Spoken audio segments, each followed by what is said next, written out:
Cette atteinte à la liberté individuelle ne sont justifiées que par la nécessité de protéger un intérêt social supérieur aux intérêts individuels. Et c'est le législateur qui apprécie l'existence de cet intérêt supérieur. À cet effet, il prévoit explicitement des cas d'application ainsi que les fonctionnaires chargés d'effectuer de tels actes. Ces fonctionnaires doivent réunir certaines conditions. Par ailleurs, les agissements de ces fonctionnaires doivent tomber sous le coup de la loi s'ils enfreignent les garanties établies en faveur de la liberté individuelle et privée. Ces garanties, dans la plupart des pays, auront de règles constitutionnelles pour leur assurer une certaine intelligibilité. Ainsi, en ce qui concernait les droits de l'homme, la Déclaration universelle de 1948 a prévu dans son préambule que les législateurs sont tenus d'assurer le respect de ces droits pour pallier les révoltes et les insurrections contre la tyrannie et l'oppression. La déclaration a même intégré certains textes garantissant les libertés. L'article 3, par exemple, prévoit le droit à la vie pour toute personne ainsi que sa liberté et sécurité personnelle. L'article 5 interdit la torture et les traitements sévères, inhumains et dégradants. De même, l'article 9 stipule qu'une personne ne peut être arrêtée ou tenue ou bannie d'une manière arbitraire. L'article 11 établit infraction jusqu'à ce qu'il... Pardon, l'article 11 hein, établit la présomption d'innocence en faveur de tout prévenu ou accusé d'une indigne infraction jusqu'à ce qu'il soit jugé conformément à la loi dans un procès public et équitable respectant les droits de la défense. Enfin, l'article 12 prévoit que personne ne doit subir une intervention arbitraire dans sa vie privée ou sa vie familiale, ses correspondances et son domicile inviolable. Dans le même sens, honneur et sa réputation doivent demeurer indemnes de toute agression. Toute personne a droit à une protection contre toute agression visant les libertés. La Déclaration universelle des droits de l'homme a été suivie par conclusion de plusieurs conventions internationales et des déclarations régionales comme la Convention européenne des droits de l'homme et la Déclaration américaine des droits du peuple et de l'homme, la Déclaration islamique des droits de l'homme et le projet des droits de l'homme et des peuples arabes. Toutes ces déclarations comportent davantage de droits dans leurs détails pour inciter les législateurs dans tout pays à les intégrer dans leurs lois nationales. La Constitution égyptienne de 1971, quant à elle, prévoit dans l'article 41 que la liberté personnelle est un droit naturel protégé de toute atteinte.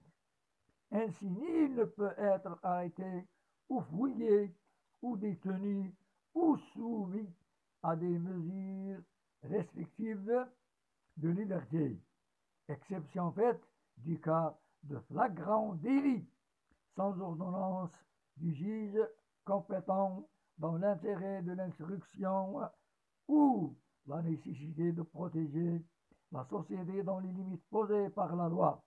Cette dernière fixe la durée de la détention provisoire. Ensuite, l'article 41.1 prévoit que chaque individu arrêté, détenu ou faisant l'objet de mesures restrictives de liberté doit être traité de manière à préserver sa dignité d'homme. Il ne doit pas souffrir corporellement ou psychologiquement, de même qu'il ne doit pas être détenu dans les lieux autres que ceux précisés par la loi s'il est prison.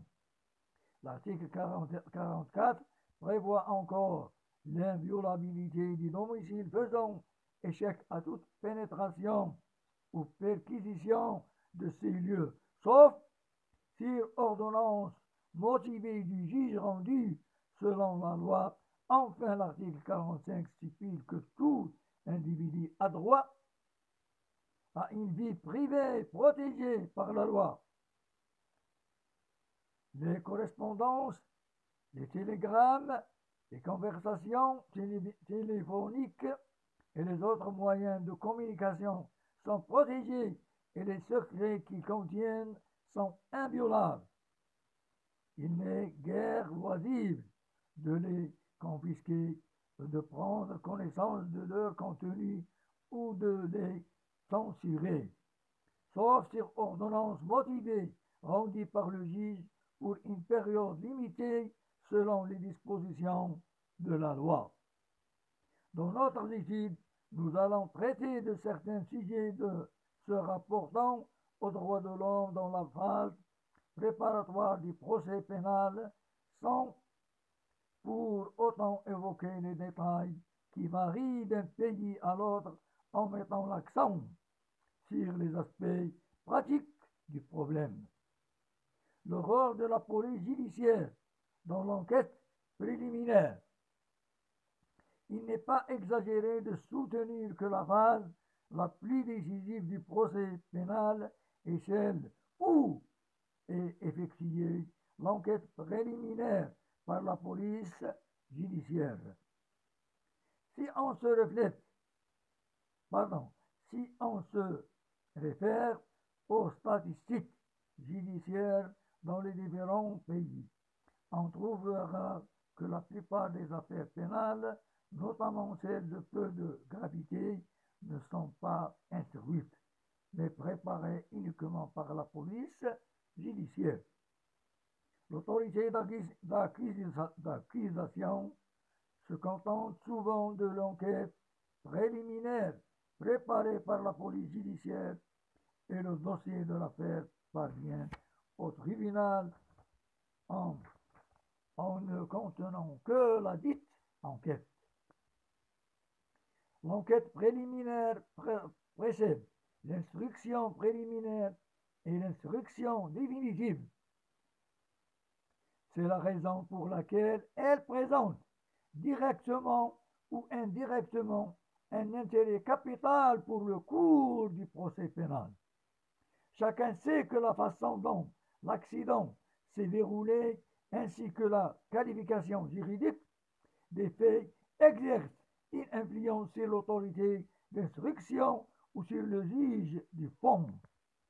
Le juge est obligé de s'appuyer sur l'enquête de police constatant l'infraction, puis cette enquête est préparée tout de suite après la commission de l'infraction.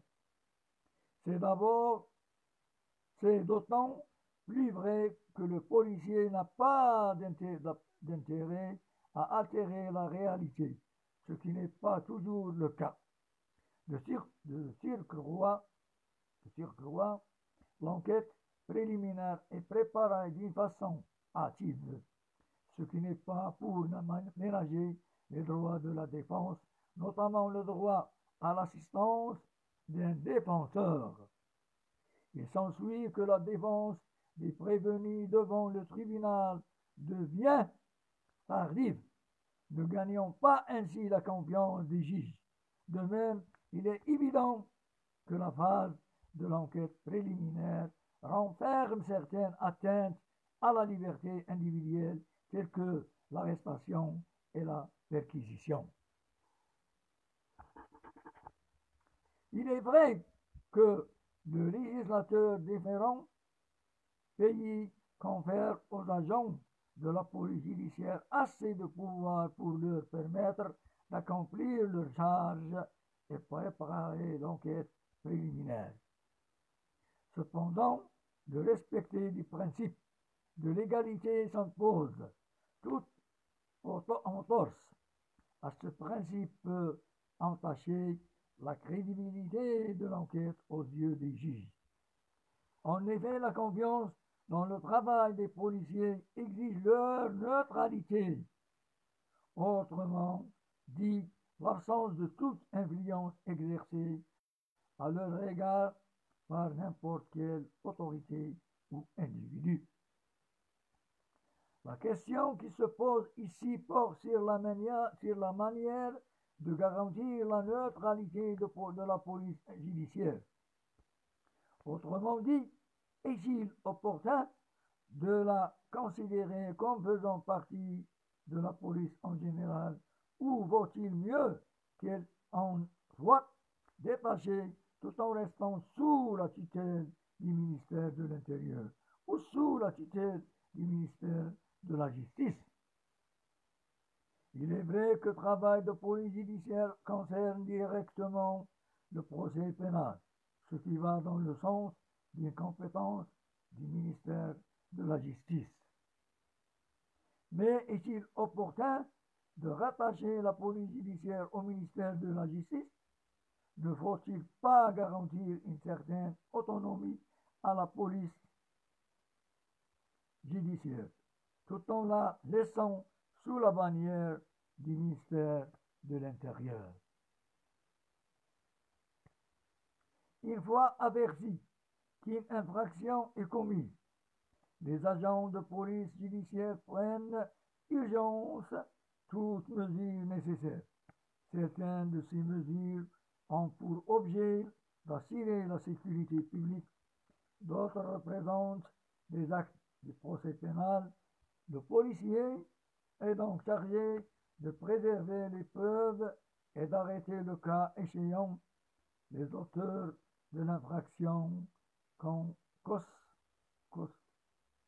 constatée. L'attribution de ce pouvoir aux policiers et le rôle grandissant dans le procès pénal éveille la crainte chez certains que les policiers soient motivés dans leurs actes par l'unique souci de protéger l'ordre public, ce qui peut les pousser parfois à poursuivre une personne sur de simples doutes. Ils essaieront à ce moment-là de rassembler les preuves nécessaires pour que leurs doutes deviennent une vérité. Cette optique pourra fausser le cours du procès pénal, d'autant plus que l'accusé, aux prises avec la machine policière, se trouve dépourvu de véritables garanties pour sa liberté individuelle et son droit à la défense.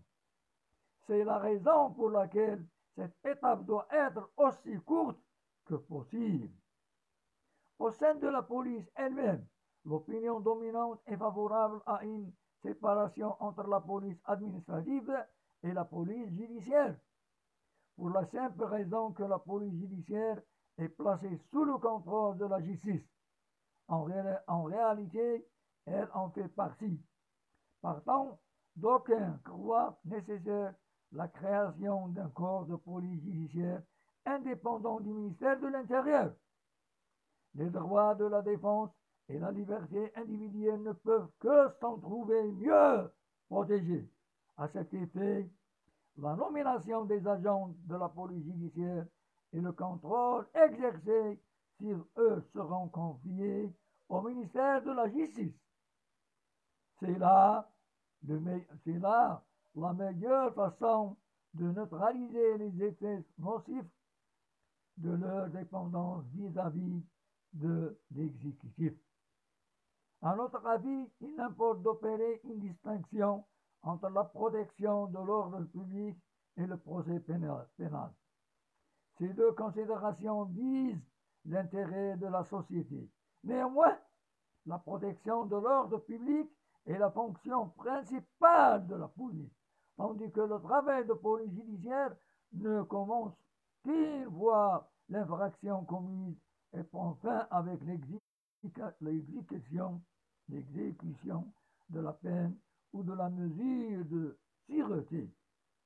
Il est plus utile de séparer les deux attributions pour créer un organisme spécialisé pour chacune. Une telle spécialisation ne s'oppose pas à une éventuelle coopération entre eux. S'il est vrai qu'il vaut mieux placer la police judiciaire sous la dépendance du ministère de la Justice, certaines difficultés peuvent surgir lors de la mise en œuvre de cette idée. C'est la raison pour laquelle nous sommes pour le maintien de la tutelle du ministère de l'Intérieur sur la police judiciaire, tout en lui assurant une certaine autonomie pour garantir sa neutralité. Les agents de police judiciaire doivent disposer d'une certaine liberté d'action basée sur leur libre conscience. Une certaine stabilité professionnelle doit leur être assurée sans crainte de déplacement ou détachement de leur service. Cette garantie doit être assurée pour des policiers d'un certain grade qui seront chargés de préparer l'enquête préliminaire. Ce sujet a été abordé lors de la première conférence de l'Association égyptienne de droit pénal et les congressistes ont été favorables à la tutelle de la justice sur la police judiciaire. Dans cette optique, le procureur général aura le pouvoir d'infliger des sanctions disciplinaires aux agents de la police judiciaire ou de les renvoyer devant un conseil disciplinaire en cas de faute professionnelle. Il est évident que la compétence d'une autorité indépendante et désintéressée est une des premières garanties du droit à la défense. La question se pose de savoir s'il convient d'attribuer la charge de l'accusation séparément à une autorité distincte de celle de l'instruction.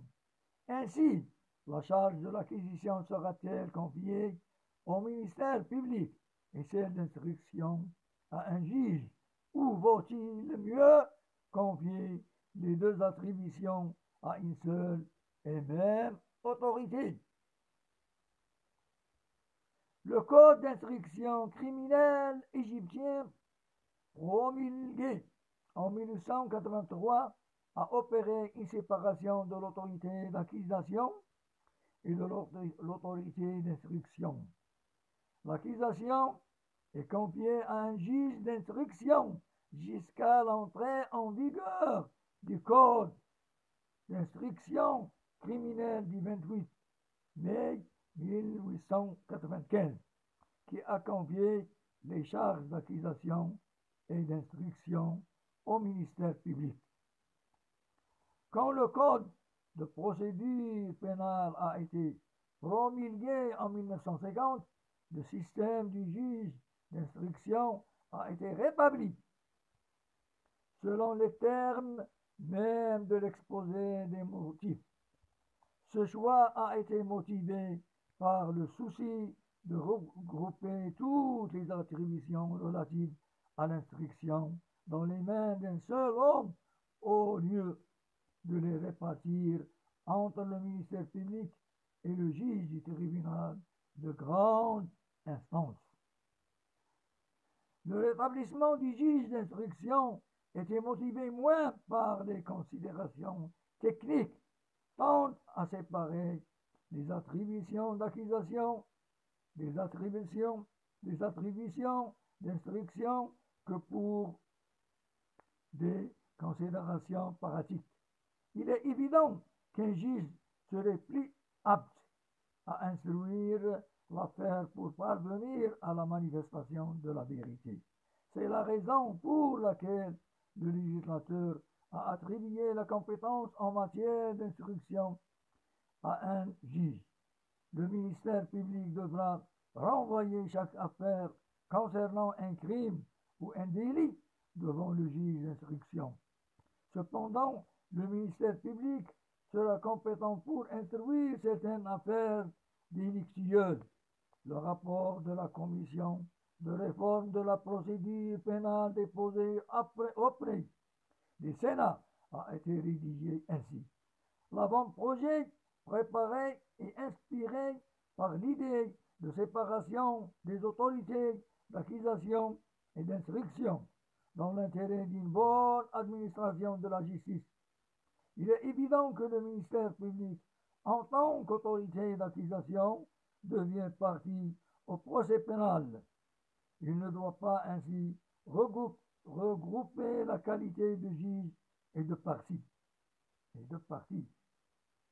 C'est pourquoi le législateur est revenu au système du juge d'instruction adopté il y a longtemps en Égypte, à l'époque des tribunaux nationaux et des tribunaux mixtes, jusqu'à ce que ces derniers soient abolis. Ainsi, le législateur est revenu au principe qui gouvernait la procédure pénale pour habiliter le ministère public dans l'accusation et l'instruction, à l'exception de certaines infractions pour lesquelles le juge est seul compétent selon la loi numéro 335 de 1952, selon la note explicative de la loi portant modification de la procédure pénale, le retour à la compétence exclusive du ministère public pour l'instruction en plus de l'accusation était justifié par des considérations pratiques. L'expérience en effet a prouvé que l'efficacité du juge est bien limitée en raison du manque de rapport avec la police judiciaire.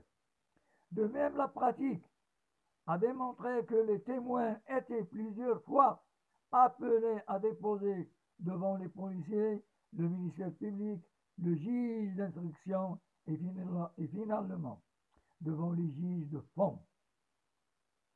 Ces dépositions contenaient parfois des contradictions et participent à l'altération de la vérité. De plus, l'abandon de ce système entraînait la simplification de la procédure pénale. La loi numéro 107 du 11 juin 1962 a mis fin à cette vaste hésitation en habilitant le ministère public pour toutes les affaires pénales.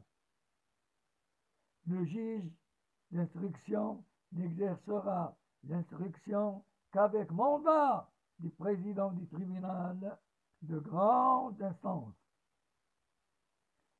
À la suite d'une proposition du ministère public, s'il estime que l'instruction d'une affaire par un juge d'instruction participe de l'intérêt de la justice. Il est aussi loisible au président du tribunal de charger un juge pour instruire une affaire spécifique sur demande de l'accusé lui-même ou de la partie civile. Article 642 1900 1099.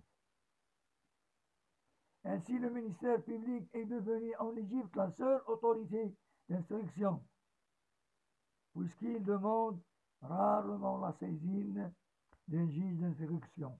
Le débat est ouvert une fois de plus sur le principe de séparation de l'acquisition et de l'instruction.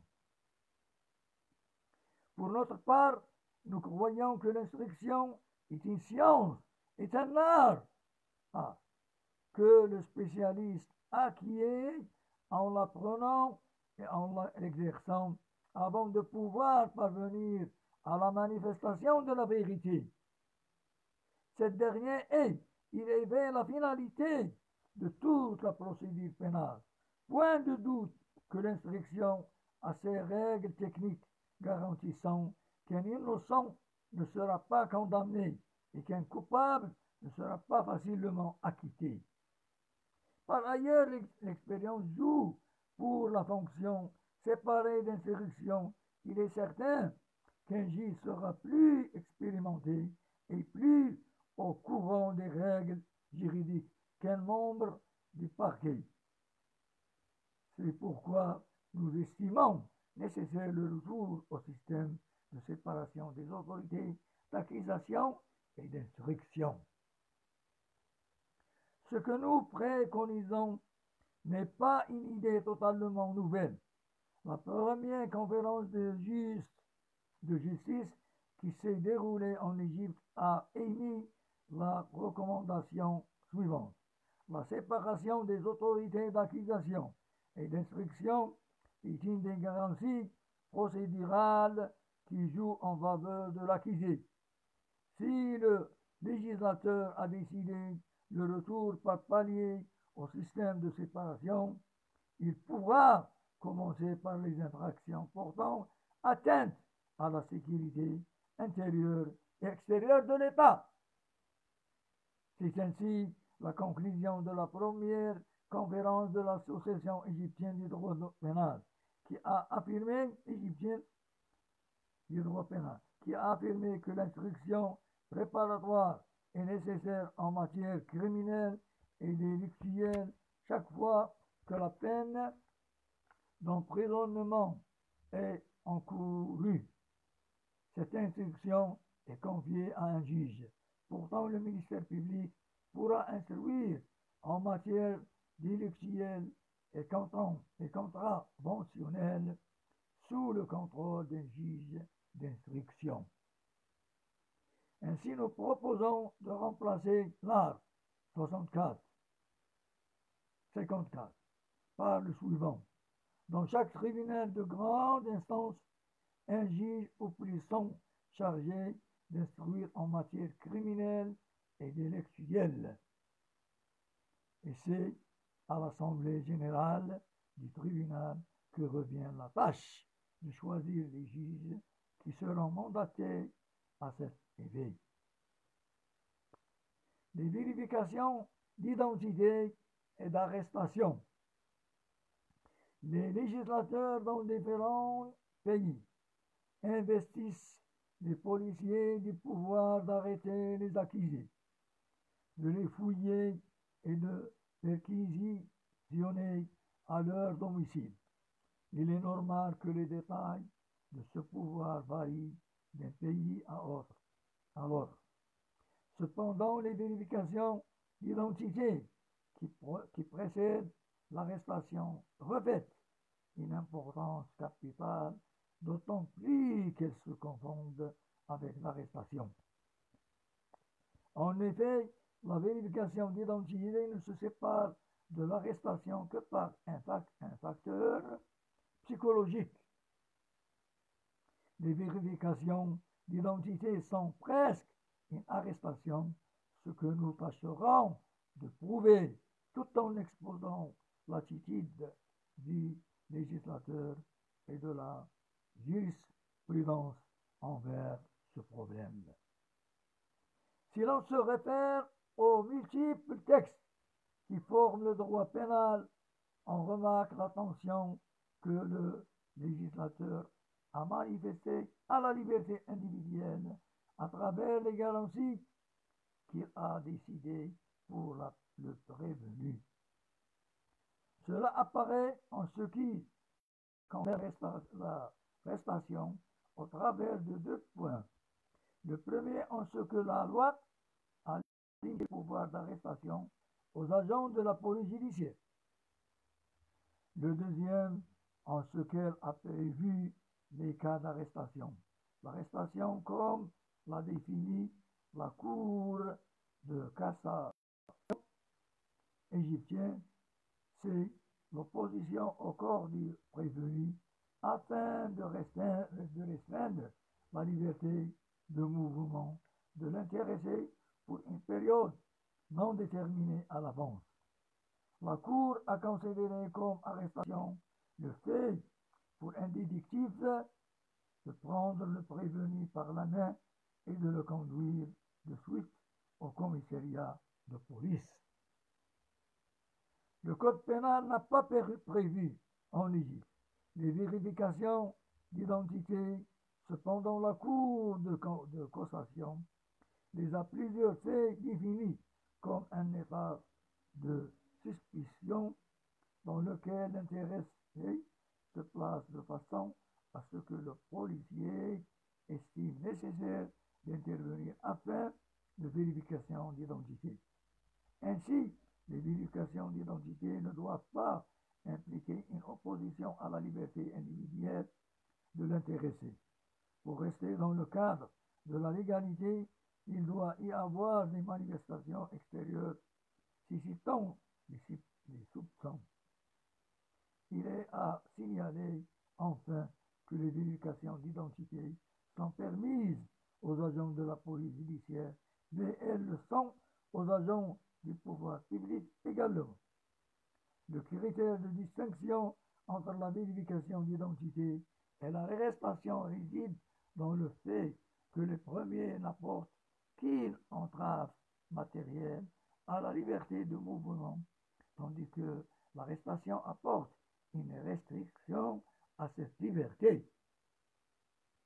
En d'autres termes, les vérifications d'identité ne visent qu'à clarifier les doutes que le suspect a suscités par sa présence dans un lieu déterminé. Dans ce cas-là, on se trouve devant trois hypothèses. En premier lieu, le policier découvre que ses soupçons étaient mal fondés. Le suspect portait, par exemple, une valise à une heure tardive de la nuit et lorsqu'il lui a été demandé de l'ouvrir, il l'a ouverte. En second lieu, le policier dévoile un flagrant délit. L'exemple frappant de cette hypothèse est constitué par l'abandon de la part de l'accusé du corps du crime une pièce de drogue notamment. Ce cas n'est pas sans poser quelques difficultés juridiques, dès lors que le flagrant délit ne s'est constaté qu'après la vérification d'identité. En dernier lieu, le policier est face à un suspect qui refuse de justifier. En dernier lieu, le policier est face à un suspect qui refuse de justifier les soupçons des policiers ou de l'agent du pouvoir public. La question qui se pose ici est de savoir s'ils ont le pouvoir de le conduire au poste de police. Les vérifications d'identité ne sont, au fond, qu'une opposition matérielle à la personne soupçonnée dans un lieu déterminé de nature à permettre d'éclaircir sa condition. Ces vérifications ne justifient pas à la conduite du suspect au commissariat de police sans que les conditions de l'arrestation soient réunies. Sinon, on risque de permettre aux policiers d'arrêter des personnes dans des cas non prévus par la loi. L'article 36.1 égyptien exige que l'accusé soit entendu sans délai par la police judiciaire et présenté au parquet dans un délai de 24 heures s'il s'avère qu'il existe des indices sérieux de culpabilité contre lui. L'obligation pour la police judiciaire de procéder à l'audition de l'accusé une fois arrêté est prévu dans l'intérêt de la liberté individuelle. Cependant, nous remarquons que le délai de 24 heures est relativement long, dans la mesure au surplus où l'accusé peut être présenté au parquet à n'importe quel moment. En effet, ce délai était justifié à l'époque du Code d'instruction criminelle de 1938 ou de 1883, où les conditions de transport rendaient réellement difficile la présentation de l'accusé au parquet avant 24 heures. De plus, si l'on ajoute à ce délai de 24 heures un autre délai, lui aussi de 24 heures, au cours duquel le ministère public procède à l'interrogatoire de l'accusé avant de décider de sa détention provisoire ou de sa libération, on se rend compte que l'accusé sera privé de liberté pour 48 heures. Cette raison nous amène à préconiser l'obligation pour les agents de police judiciaire de présenter l'accusé au ministère public dans un délai de 4 heures. Quant à l'interrogatoire de l'accusé, il est convenu qu'il s'agit d'une discussion détaillée de l'accusé concernant les preuves de culpabilité qui lui sont imputées. L'interrogatoire est destiné à réaliser deux objectifs. Le premier, la défense de l'accusé par la discussion des preuves de la culpabilité. Le second, la manifestation de la vérité dans l'intérêt de la justice.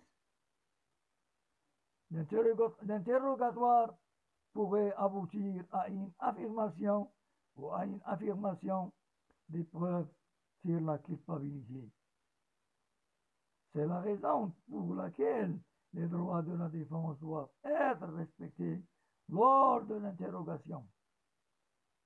À ce propos, certaines législations prévoient la nécessité d'arrêter l'accusé, qu'il a droit à se taire et que ses propos pourront se retourner contre lui.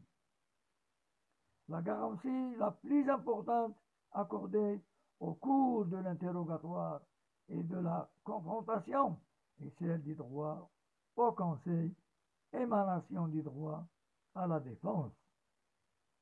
Cependant, l'article 124 n'a prévu le droit au conseil que sous trois conditions. Il faut qu'il s'agisse d'un crime non révélé en état de flagrance. L'accusé doit également avoir choisi un conseil. La réunion de ces trois conditions n'est pas une chose facile. Autrement dit, le droit au conseil est devenu plus ou moins un droit réservé aux plus fortunés. À cause de l'importance du droit à être assisté d'un défenseur, l'article 5.3 du projet des droits de l'homme et du peuple à prévoir la nécessité d'assurer le droit de défense de l'accusé. D'après ce projet, l'accusé sans ressources se voit assisté par un défenseur nommé par la Cour.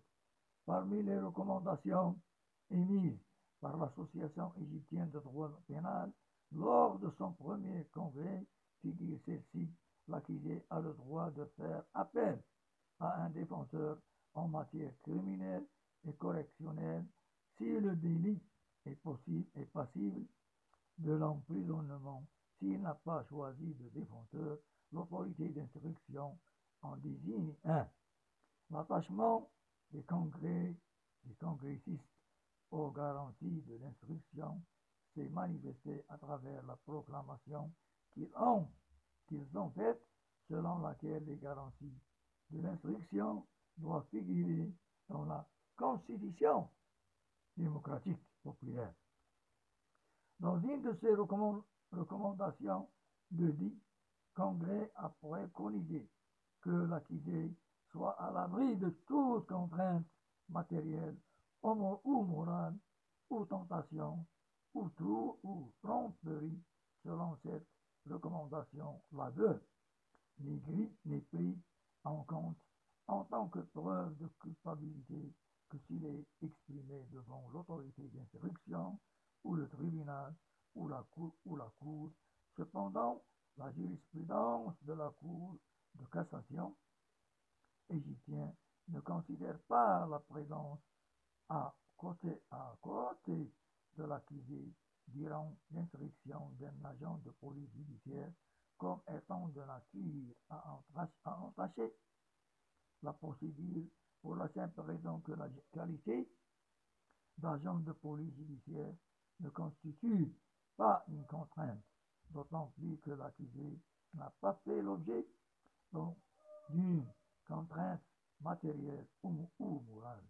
Une simple appréhension naît dans l'esprit de l'accusé à cause de la présence de cet agent dans le cabinet d'instruction n'est pas assimilée à une contrainte quelconque. Il s'ensuit que l'aveu exprimé dans ces circonstances est juridiquement valable, sauf si les juges de fond estiment que la volonté de l'accusé n'était pas totalement libre. C'est une question de fait, d'essai à la libre appréciation des juges du fond. Cette jurisprudence est juridiquement fondée. Cependant, elle a l'inconvénient de laisser la question à la libre appréciation du juge du fond. Chacun sait que ce n'est pas une chose facile du point de vue pratique, puisque l'accusé est toujours gardé par un agent de police judiciaire avant et après l'interrogatoire. Même si l'agent de police judiciaire n'est pas présent dans le cabinet d'instruction, peut-on penser que sa présence antérieure et postérieure à l'interrogatoire est sans effet aucun sur l'accusé. À notre avis, l'aveu ne peut être valable que s'il est exprimé devant le tribunal. C'est la publicité de l'audience qui constitue la garantie de validité de cet aveu. La détention provisoire. Il est du pouvoir du ministère public de procéder à la mise en détention provisoire de l'accusé pour une durée de 4 jours. Si le membre du parquet opte pour une prolongation de la détention provisoire au-delà de la période de 4 jours, il doit obtenir l'autorisation du juge du tribunal.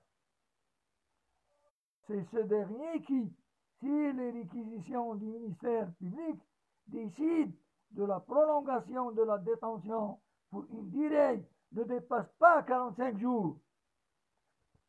L'article 143 a prévu la possibilité d'une autre prolongation à l'expiration du délai de 45 jours, demandé cette fois à la Cour d'appel réunie en matière correctionnelle en chambre du Conseil. Après avoir entendu l'accusé et les réquisitions du ministère public, les juges réunis en chambre du Conseil décident dans l'intérêt de l'instruction soit la prolongation de la détention provisoire. Chaque période supplémentaire ne dépasse pas 45 jours, soit la libération de l'accusé sous ou sans caution.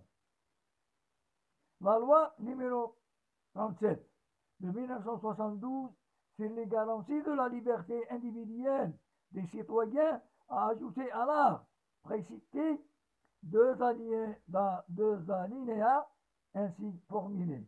Cependant, la présentation du dossier de l'instruction au procureur général s'impose pour prendre toute mesure nécessaire si la détention provisoire dépasse le délai de 3 mois. En tout cas, la détention provisoire ne doit pas dépasser 6 mois, sauf si l'accusé est renvoyé devant la cour compétente avant l'expiration de ce délai. Et si la prévention retenue est celle d'un crime, la cour compétente peut prolonger la détention provisoire de l'accusé au-delà de 6 mois pour une ou plusieurs périodes d'une durée ne dépasse pas 45 jours par période. Le transfert du dossier d'instruction au procureur pénal, l'expiration du délai de 3 mois ne constitue pas une véritable garantie parce que cette mesure vise à permettre au procureur général de prendre toute mesure qu'il estime nécessaire. Or, on ne voit pas comment cela pourrait se passer dans la pratique. En effet, l'article 143 est inséré dans les dispositions relatives à l'instruction assumée par le juge d'instruction. Cette instruction est organisée d'une manière indépendante de celle effectuée par le ministère. En ce qui concerne l'instruction effectuée par le juge, la surveillance administrative est exercée par le président du tribunal, tandis que les membres du parquet sont soumis à une hiérarchie administrative, ce qui rend la saisie du procureur général ou l'avocat général sans grand intérêt. Par ailleurs, par 143 fait la distinction entre crime et délit. Dans ce dernier cas, la durée de la détention provisoire ne doit pas dépasser 6 mois. Il est rare dans la pratique que ce délai soit expiré. Cela exprime que la détermination de cette durée ne constitue pas une véritable garantie. Par contre, lorsqu'il s'agit d'une affaire criminelle, il n'y a guère de limitation de la durée de la détention provisoire. Le législateur n'a fait qu'attribuer compétence en matière de prolongation à la cour compétente, c'est-à-dire à la cour d'assises. Avant l'entrée en vigueur de ce texte, cette compétence appartenait au tribunal d'appel réuni en chambre du conseil. Depuis cette modification, la prolongation est de la compétence de 3 conseillers au lieu de 3 juges appartenant à la chambre du conseil. Il faut avouer que cela ne représente pas une modification substantielle.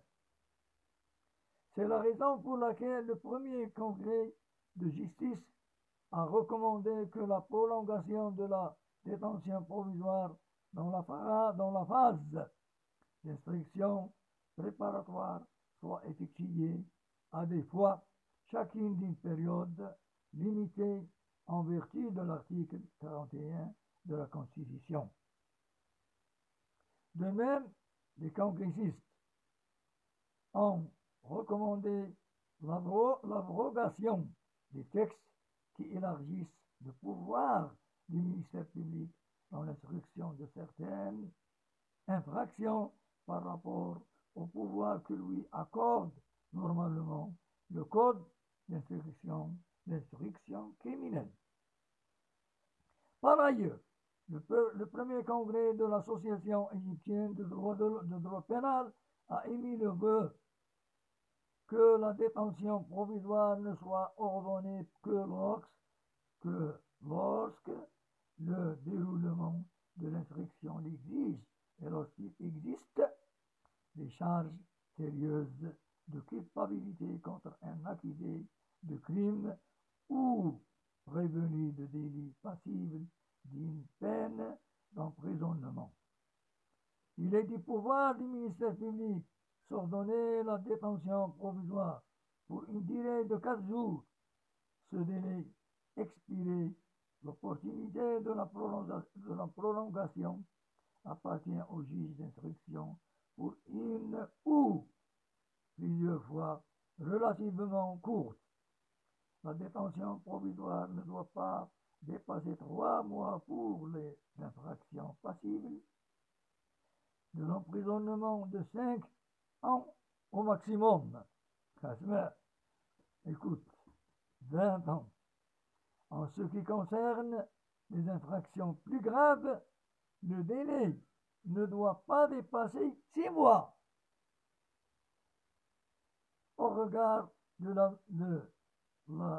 l'indemnisation en raison de la détention provisoire, la question se pose de savoir quels sont les droits de la personne détenue provisoirement lorsqu'elle vient à bénéficier d'une ordonnance de non-lieu ou d'un jugement d'acquittement. Peuvent être demandées des réparations à l'État pour tout dommage matériel et moral. À ce sujet, il faut favoriser un certain équilibre entre deux considérations. La première relative à la protection de la liberté individuelle, la deuxième relative à la nécessité de ne pas surcharger le budget public. De toute façon, celui qui a fait l'objet d'une détention provisoire et qui est donc condamné par la suite se voit reconnaître le droit d'imputer la durée de sa détention provisoire sur la durée de sa peine par mesure de compensation. A fortiori, l'accusé qui a bénéficié d'une ordonnance de non-lieu ou d'un jugement d'acquittement doit disposer de ce droit sous forme de réparation. Cependant, la question de l'appréciation du droit à réparation, laquelle ne devons pas surcharger l'état des points de vue financiers, doit être tranchée par le juge du fond. Ainsi, si une ordonnance de non-lieu est prise, le plaignant s'adresse au tribunal, de même que s'il a bénéficié d'un acquittement, il pourra s'adresser au tribunal qui a rendu le jugement. La compensation ne sera pas automatique. Elle sera allouée en fonction de plusieurs facteurs que la jurisprudence aura à dégager. C'est dans cet esprit que le projet des droits de l'homme et du peuple arabe et marocain a prévenu le droit pour toute personne arrêtée ou gardée à vue ou retenue pour des vérifications d'identité sans fondement juridique d'être indemnisée. De même, parmi les recommandations du premier congrès de l'Association égyptienne de droit pénal figure l'obligation pour l'État d'indemniser toute personne détenue provisoirement d'une manière illégale. Merci.